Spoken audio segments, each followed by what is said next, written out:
би можело да значи зборот музика за Свети Климент.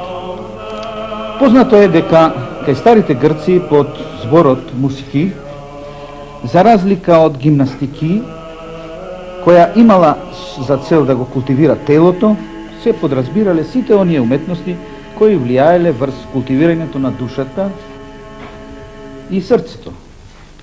Дури во времето на христијанскиот период, музиката почнала да се третира како уметност на тонот.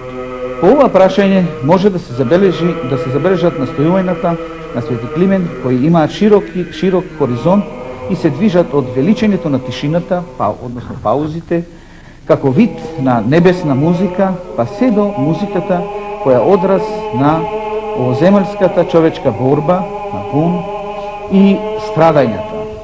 За човечките страдања Свети Климент зборува преку своето песнопение "Страданија спасителни", во кој ги опишува своите страдања предизвикани од еретиците тројазичници само поради тоа што тој се осмелувал да го слави Бога на словенски јазик.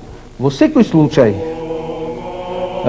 соодветно на своето образование, што го стекнал во Цариград, Свети Климент настојувал да ги негува тогашните современи културни вредности, што може да се види од повеќе текстови и од нив и тие вредности да ги шири меѓу словените.